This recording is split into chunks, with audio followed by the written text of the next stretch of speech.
Merhaba sevgili Bir Tarif Bir Lezzet izleyicileri. Bugün sizlerle pratik ve lezzetli bir tarif paylaşacağım. Kıymalı puf böreği.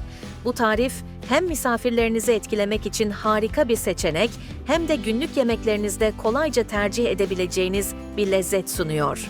İç harcıyla dolu, kıtır kıtır dış kabuğuyla bu enfes böreği yaparken adım adım ilerleyeceğiz.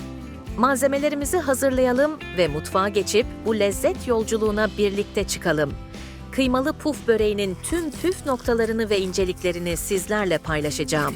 Hazırsanız başlayalım.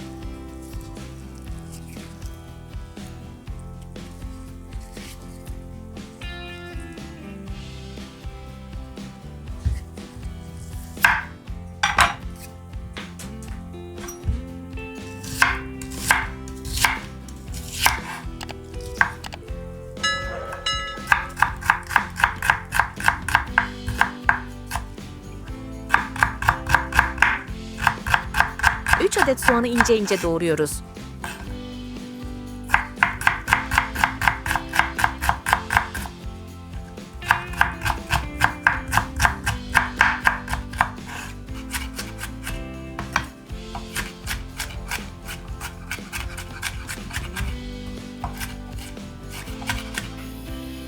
...600 gram kuzu kıymayı ve doğradığımız soğanları uygun bir kapta kavuruyoruz. Siz tercihe bağlı dana kıyma da kullanabilirsiniz. Etin suyunu bırakıp çekmesini bekliyoruz. Bu esnada ara ara karıştırıyoruz.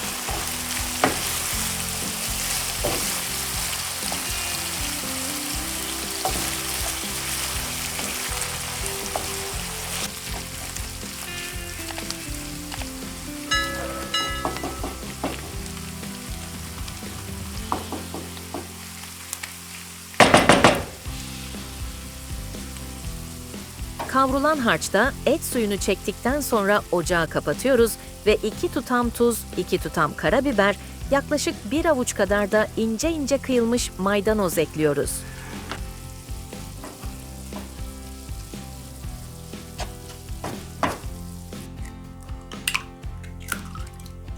Börek hamuru için 2 adet yumurta, 2 çay kaşığı tuzu birlikte çırpıyoruz.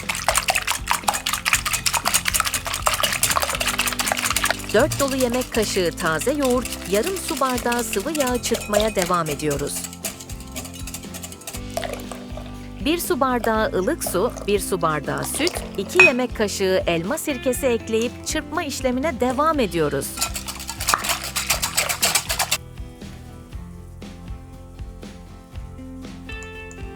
Yavaş yavaş 8,5 su bardağı unu ekliyoruz. 1 paket kabartma tozu ekleyip hamur kıvam alana kadar yoğuruyoruz.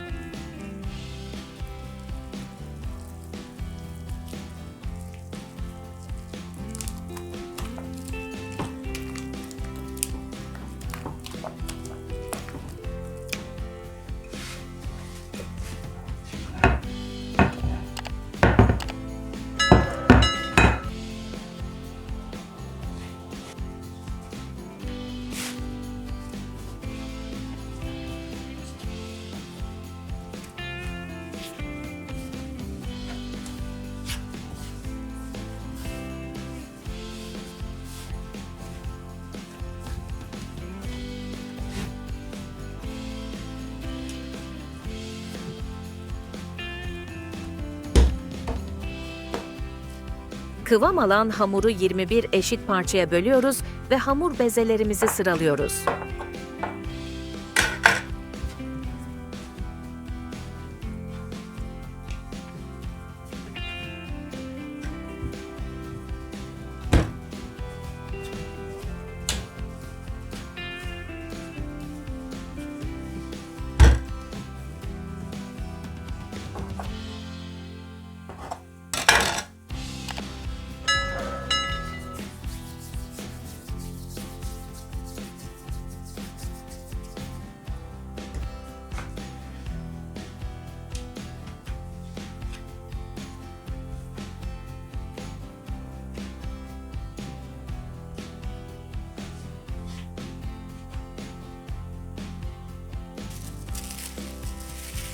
Hamurun dinlenmesi için üzerine naylon ve bir örtü yardımıyla kapatıp 1 saat kadar bekletiyoruz.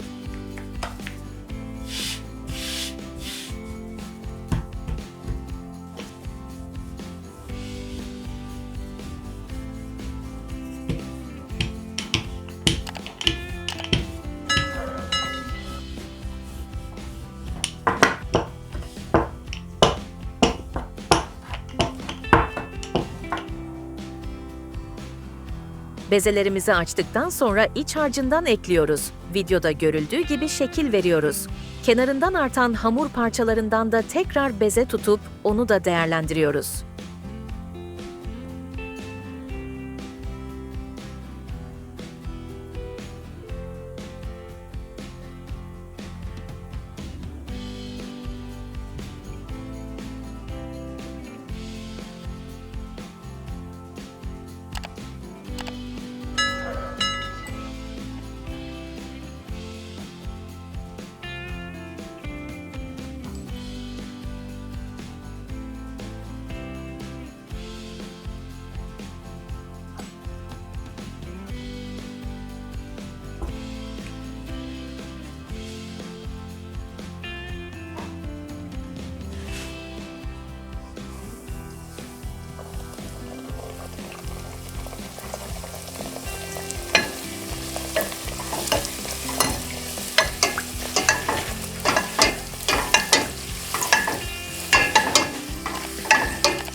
İşte kıymalı puf böreğimiz hazır.